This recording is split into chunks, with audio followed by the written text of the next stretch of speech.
conférence enregistrée à la Loge Unie des Théosophes de Paris. Nous allons entendre maintenant la conférence William Grant Judge et les méthodes originales de travail théosophique. Le mouvement théosophique a commencé dans le monde il y a plus de 100 ans, en 1875, avec le lancement de cette Theosophical Society, auquel a participé précisément William Grant Judge, dont nous parlons ce soir. Et cette société avait trois buts remarquables, tout à fait originaux pour l'époque, puisqu'il s'agissait de créer le noyau d'une fraternité universelle, sans distinction de race, de sexe, de croyance, d'appartenance à quelque étiquette que l'on puisse imaginer, encourager l'étude comparée des religions, des sciences et des philosophies, et faire l'investigation des pouvoirs cachés, psychiques et spirituels de l'homme. Il y avait là un travail extraordinaire sur la planche, et bien sûr on avait pu et on peut toujours imaginer que dans l'atmosphère de fraternité, l'atmosphère d'entente cordiale qui devait réunir tous les membres, on allait se lancer dans une étude des religions, des philosophies, ou bien dans l'investigation de pouvoirs parapsychologiques, etc.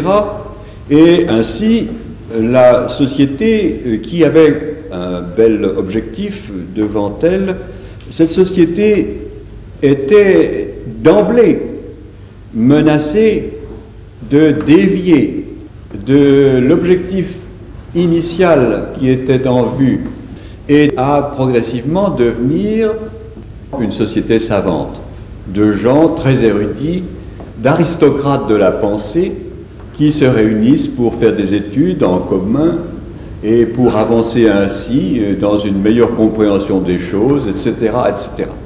Il faut dire qu'au début, la société théosophique n'avait pas d'enseignement théosophique à sa portée. C'est seulement dans le cours du temps que Mme Blavatsky a écrit ses ouvrages, Isis dévoilée, La doctrine secrète, etc. Et de toute façon, tout au long de son existence, cette société n'a jamais eu de dogme, jamais eu de croyance, jamais eu de doctrine à laquelle chacun devait se rallier. On n'était pas du tout obligé de croire à la théosophie de Mme Blavatsky, ni même de l'étudier pour faire partie de cette société. Aussi, il était question de maîtres de sagesse qui inspiraient Mme Blavatsky et que l'on voyait un petit peu comme des personnages de grande puissance et qu'il était peut-être intéressant de rejoindre parce qu'ils devaient avoir des pouvoirs fantastiques.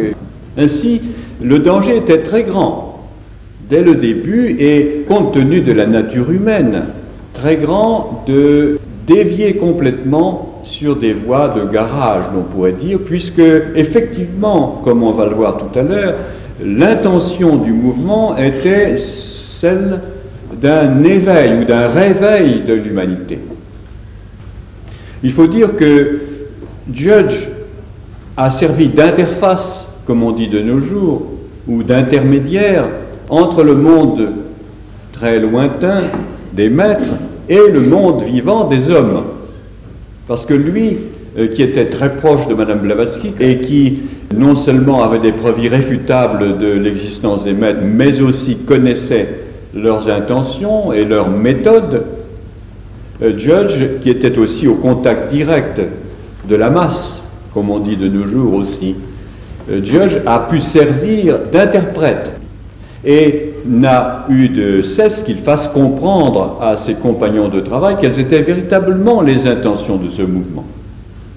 Et il s'agissait en vérité à ce moment, et ça continue d'être vrai de nos jours, de changer le mental et le cœur de la race humaine, de mettre tout en œuvre pour assurer la transition depuis cette époque de fin d'un monde, pourrait-on dire, du 19e siècle et même du 20e, transition vers un âge nouveau dont nous commençons à percevoir un peu l'aube. Il s'agissait bien sûr de préserver l'humanité des dangers du matérialisme croissant, des dangers du dogmatisme religieux, des dangers de l'illusion du spiritisme et de tous les feux follets des pouvoirs parapsychologiques ou des pouvoirs psychiques Et aussi, il s'agissait de montrer ou d'entraîner les hommes dans un mouvement d'éveil collectif grâce à un éveil individuel, un éveil de personnes capables de se réunir et de travailler individuellement à leur propre éveil dans le sens d'une contribution à l'éveil collectif.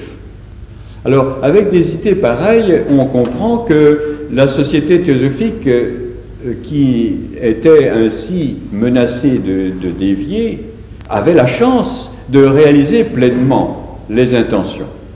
Faire des groupes de travail, des centres actifs dans lesquels chaque individu se sent concerné, à quelque niveau social qu'il se trouve, à quelque degré d'éveil qu'il se trouve, qui se sent concerné par un travail collectif, qui dépasse ses propres avantages ou son propre bénéfice pour contribuer à une œuvre de très grande haleine à l'échelle planétaire, ça c'était original. Et ça, c'était précisément ce qui était en vue dans le mouvement théosophique. Et on doit Judge d'avoir mis ses compagnons sur la voie de ce genre de réalisation. Alors il y a de très intéressants articles de Judge sur le sujet, et en particulier sur les méthodes de travail théosophique. Et tout ce que nous allons dire maintenant s'inspire de ces articles, en particulier de celui-ci dont nous venons de parler. Alors la première idée, si vous voulez vous engager dans une action, il faut savoir où vous allez. Il faut savoir ce que vous voulez faire, quelles sont les intentions, les motifs, les moyens dont vous disposez. S'il s'agit vraiment d'un éveil, la première chose, c'est d'attirer l'attention sur la grande âme humaine et ensuite de voir quels sont ses besoins. C'est, d'après la théosophie, une approche globale, on pourrait dire holistique, c'est-à-dire qui englobe tout, qui voit l'âme humaine comme l'un des éléments vivants de tout un grand processus d'évolution qui met en jeu toute la conscience, toutes les consciences, à travers tous les êtres, à travers tous les règnes, par une montée progressive de la conscience jusqu'au règne humain et bien au-delà. Il faut donc voir que cette âme humaine participe d'un grand mouvement d'éveil, un grand mouvement dans lequel tous les êtres sont solitaires, c'est-à-dire chacun participe d'une manière ou d'une autre à une transformation, à une élévation. Ainsi, il faut voir que cette âme a des besoins. Bien entendu, elle a un dynamisme en elle qui la porte vers un éveil de plus en plus grand, vers une interaction avec tous les autres, à une contribution, bien entendu, du fait que l'homme soit conscient et qu'il est capable de choisir, de créer dans sa vie, et par conséquent de transformer son milieu. Si l'âme humaine a ce dynamisme, elle a des besoins, et on va se poser immédiatement la question, quels sont les besoins de l'humanité? Quel est le véritable service de l'humanité que l'on entend promouvoir, soutenir ou développer? Alors on comprend tout de suite que s'il faut aller au fond des choses, c'est toute démarche qui va aider l'homme et l'humanité collectivement à rejeter toutes les ignorances, toutes les fausses idées qui l'emprisonnent. Et bien sûr aussi, on va essayer d'apporter les idées, les vérités dont cette humanité a besoin. Alors la première idée, et qui est détaillée dans cet article, c'est former un noyau vivant de fraternité dans un centre théosophique. Partout où il y aura des centres, faire que ce centre soit un noyau vivant. Alors il commence par dire, il faut que ce noyau soit ouvert, il faut que ce centre soit ouvert, donc pas une société secrète. On va ouvrir les portes et là on va accueillir chaque personne qui vient, et il faut que tous ceux qui sont là déjà aient bien le sentiment que ce centre est comme un organisme dans lequel chaque cellule a son rôle, aussi infime soit-elle. Par conséquent, il ne faut pas qu'il y ait des différences entre ceux qui savent tout, ou ceux qui croient savoir tout, et ceux qui viennent d'arriver. Il faut que chacun puisse se sentir intégré. En tout cas, que l'on mette tout en œuvre pour intégrer toute personne nouvelle qui arrive. Et ceux qui savent plus se mettent à l'ouvrage pour aider ceux qui ne savent rien ou qui savent moins, et pour leur donner la chance d'approfondir. Et là, les personnalités devraient être au service de ce centre qui est encore une fois un organisme vivant. Alors, une chose intéressante qui est fondée sur la connaissance théosophique, si ces gens qui viennent dans le but de trouver la vérité ne se départissent pas d'une attitude égoïste, ils ne la trouveront jamais. Parce que tout ce qu'ils arriveront à récolter, c'est du savoir. C'est d'ajouter des mots à des mots, des livres à des livres, mais jamais ils ne trouveront la vérité. Pourquoi ? Parce que c'est une loi de l'être. Que s'il n'y a pas à l'intérieur une attitude de service, d'humilité, de questionnement, si l'individu ne recule pas, ne se met pas en arrière pour laisser venir une vérité qui n'est pas une vérité partielle mais universelle, qui englobe tout, cet individu jamais n'aura l'intuition, jamais n'aura l'éveil à la véritable connaissance. D'où l'intérêt de ce centre, ou ces centres, qui devraient être vraiment des centres ouverts, des centres de fraternité, parce que cet esprit de fraternité n'a pas besoin de grands mots, mais d'une attitude intérieure. Lorsque un tel centre peut être construit et continue d'agir, alors il est ouvert à l'influence des maîtres. Et dans ce sens, il répond au propos qui est l'intention même de ce mouvement. Maintenant, il faudrait se poser la question, quels sont les enjeux de ce mouvement ? Qu'est-ce que l'on vise ? Le but n'est pas la prospérité de cette société, la prospérité matérielle. C'est un but intérieur. L'enjeu est un enjeu à très long terme. Comme on l'a un peu évoqué tout à l'heure, il s'agit de transformer en profondeur. Il s'agit d'un éveil en profondeur de l'humanité. Et ça ne peut pas se réaliser en 2 jours, ni en 10 ans, ni en 20 ans, ni en 100 ans. Il s'agit de participer à un travail. C'est un travail qui est un peu un travail utopique, mais comme on le sait de nos jours, c'est l'utopie ou la mort. L'utopie de faire pénétrer dans l'humanité des idées dont elle a besoin, réellement besoin. Lorsque ce travail est fait longtemps, et Judge parle à ses amis d'ères futures ou d'âges futurs, dans lesquels les véritables grands maîtres de sagesse qui ont guidé l'humanité sur sa voie dans les premiers temps de cet éveil de l'humanité, quand ces grands maîtres reviendront, il faut que tout soit mis en œuvre déjà maintenant et dans les siècles et les siècles qui vont venir pour hâter ce retour, c'est-à-dire pour préparer le mental et le cœur des hommes à s'ouvrir à ce retour et à cette influence. Maintenant aussi, il y a un objectif à court terme qu'il faut viser, c'est de créer une tête de pont dans ce monde des idées théosophiques, avec des livres, avec des mots, avec un langage qui soit compréhensible, qui soit perceptible, autrement dit, des instruments qui soient là à la disposition et prêts à fonctionner. Alors la question se pose, quel genre de service de l'humanité ? Service de l'humanité, c'est voir d'abord quel est l'état de l'humanité, dans quelle situation se trouve-t-elle. En ce moment, c'est un monde de séparation, c'est une planète de frontières, avec des religions qui s'opposent, des peuples qui s'opposent, des visions séparées à court terme, des visions sans grandeur, Dieu au ciel et l'homme sur la terre. Un monde qui a commencé à un certain moment, qui va disparaître à un autre moment. Une petite vie de quelques dizaines d'années, et après la mort et c'est fini. Tout ça, c'est des visions à très courte distance que l'humanité se débrouille pour essayer de trouver le bonheur. Mais finalement, elle ne trouve pas les véritables réponses à ces problèmes. Ce qu'il faut, c'est apporter ou aider l'humanité à trouver les réponses à ces problèmes. Le véritable service est là. D'abord, dégager la route, montrer dans combien de pièges tombe l'humanité, dans combien de fausses idées elle s'égare, et comment ainsi elle se rend malheureuse, mais aussi aider à répondre aux questions. Parce que cette humanité, avec toute cette science, avec toute cette religion, n'a toujours pas répondu à cette question « qu'est-ce que je fais sur la terre ? À quoi bon vivre ? Pourquoi toute cette injustice ? Et qu'est-ce qui va se passer après la mort ?» Quel est le sens de la vie d'une façon générale? C'est donc là qu'il va falloir travailler. C'est là qu'il va falloir trouver les réponses. Et c'est essentiel. On va donc mettre tout en œuvre pour apporter, grâce à la théosophie, les réponses nécessaires.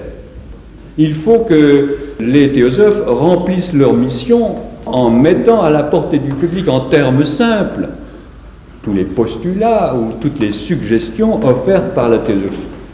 Encore une fois, une théosophie qui est holistique, qui a une approche globale et totale de l'univers et de la vie de tous les êtres, et en particulier de la vie de l'homme sur cette terre. Il faut donc faire comprendre à l'homme tout ce qu'il a de perfection potentielle. Il faut lui faire comprendre aussi qu'il est le maître de sa destinée, qu'il y a une loi de causalité qui règne dans le monde entier, aussi sur le plan moral, et par conséquent que toute action va entraîner une conséquence.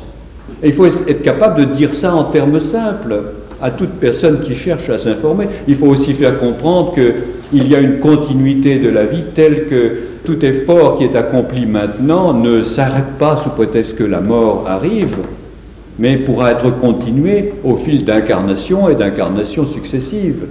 De telle sorte que dans tout ce grand programme qui est offert et qui est logique, dans tout ce grand programme, chaque individu a son rôle à jouer.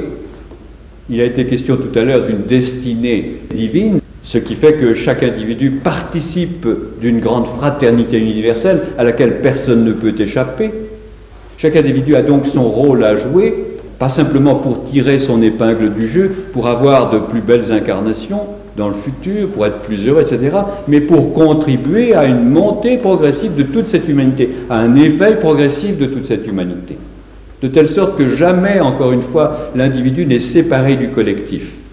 Et le collectif ne peut avancer que si chaque individu apporte sa contribution et s'éveille lui-même, aide les autres à s'éveiller. Toutes ces idées sont très simples. Inutile d'aller chercher des choses fantastiquement compliquées. Commençons par les assimiler en nous-mêmes et ensuite soyons prêts à les faire connaître. Alors ça, c'est un autre aspect qui est développé dans le projet de Judge au sujet du travail théosophique, mais il faut bien souligner cette chose importante.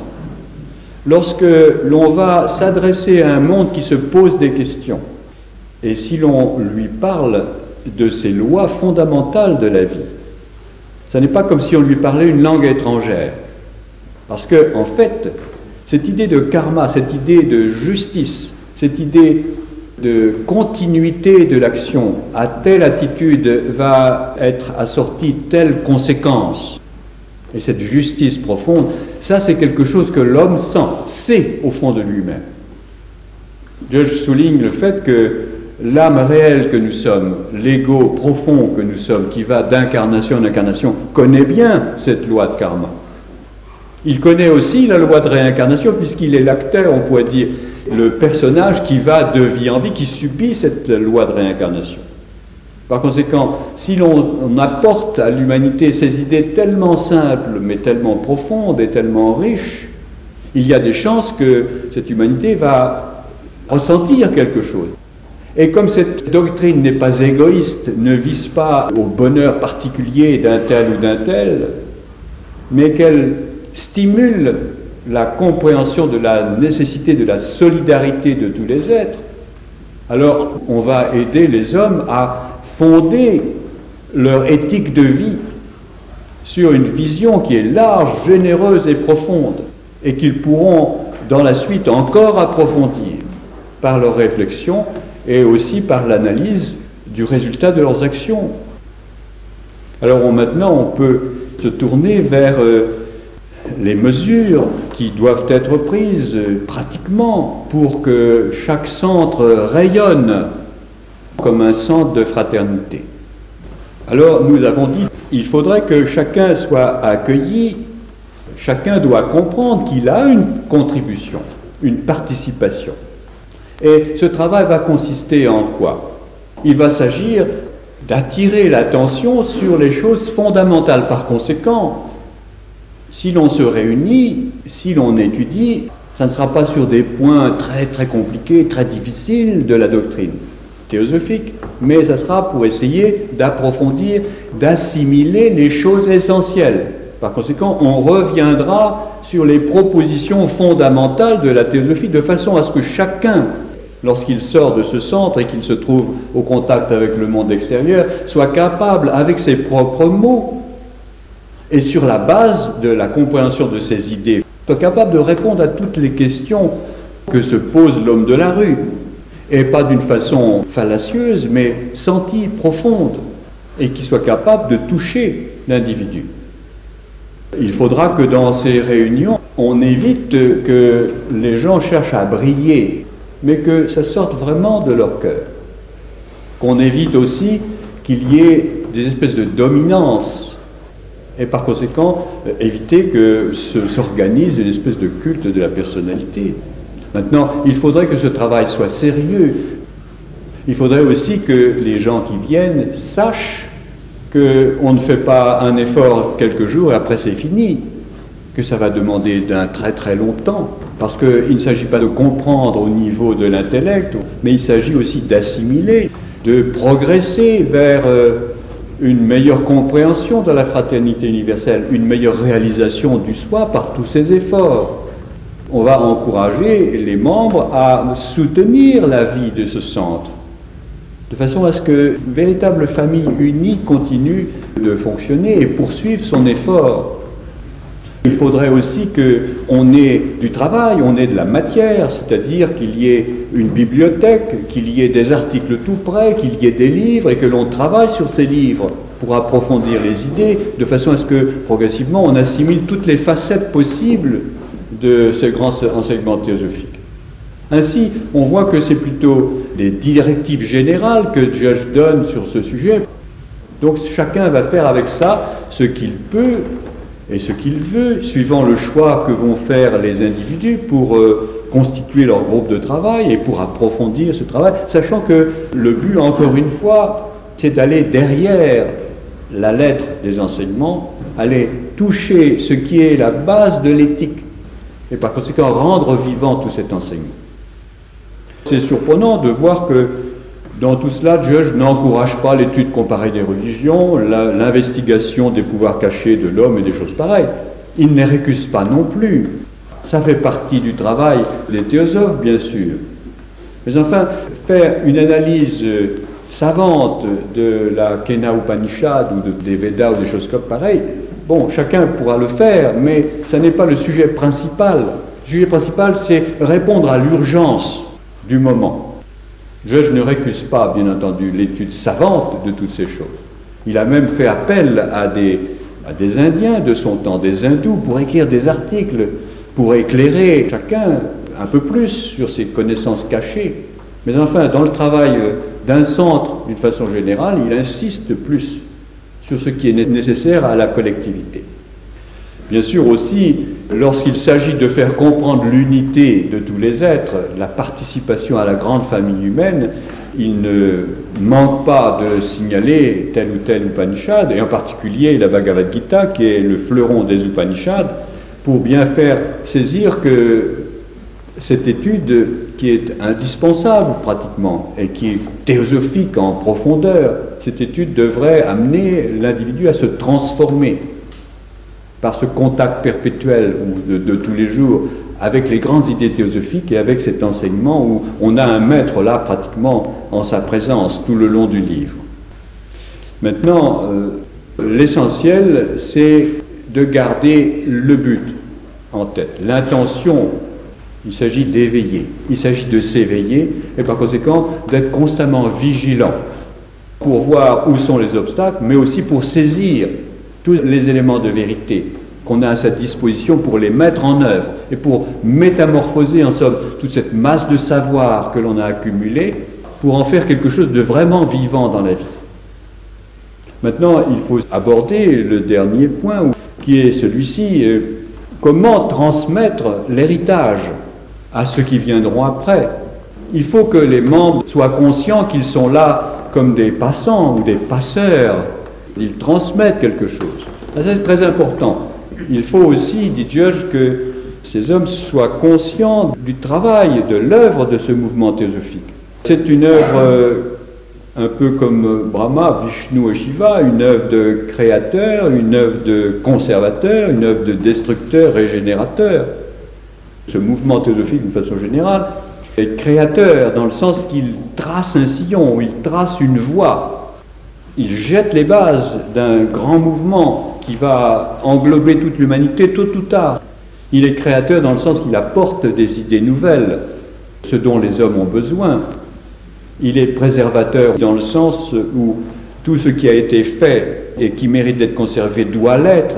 Il est destructeur aussi dans le sens où il doit s'attaquer à toutes les chaînes de fer, des castes, des credos, de toutes les fausses notions qui sont imposées aux hommes et qui maintiennent les hommes dans l'ignorance et dans une espèce de servitude mentale.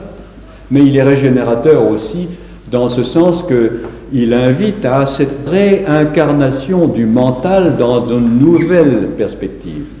Judge souligne le fait que c'est un peu comme lorsqu'un nouveau monde recommence à partir des bases de l'ancien. Et c'est là où le travail théosophique est régénérateur et oblige bien entendu à remettre constamment tout en question, pour l'extérieur et pour l'intérieur bien entendu, sachant que dans un centre aussi, chaque individu est appelé à remettre en question la compréhension qu'il avait avant et qui doit être neuve à chaque instant. Alors, on peut se poser la question, où en sommes-nous maintenant? Dans quelle mesure ces idées de Judge ont été fertiles? Dans quelle mesure on en a tenu compte? Alors, soulignons bien que l'originalité de Judge ne tient pas au fait qu'il a codifié de quelque manière les procédures de travail théosophique. Il ne l'a pas fait du tout. Il n'a pas dit on devrait faire ceci, on ne devrait pas faire cela. Il n'a fait que des suggestions. L'originalité de Judge, c'est d'avoir défini l'esprit dans lequel un véritable travail original, théosophique, pouvait être fait. On peut dire dans ce sens que lorsqu'on connaît bien, lorsqu'on voit bien toutes ces grandes idées que Judge a développées dans ses articles, on a nettement l'impression que tout cela a été incorporé intégralement dans cette déclaration de la Loge unie des théosophes. Et en fait, on peut bien dire aussi que si ces idées avaient été conservées, mises en pratique dès le début, le mouvement théosophique ne serait pas tombé dans cette espèce de nuit qu'il a traversée et dont il sort péniblement de nos jours. Il est vrai que ces idées de Judge nous sont très chères, mais elles ne nous appartiennent pas. Ce sont l'héritage collectif de tous les théosophes de ce monde. Elles sont offertes précisément à tous ces théosophes. Et c'est leur chance, s'ils les mettent en pratique, de redonner vie à ce mouvement théosophique pour répondre aux besoins et aux demandes et aux défis de l'ère moderne.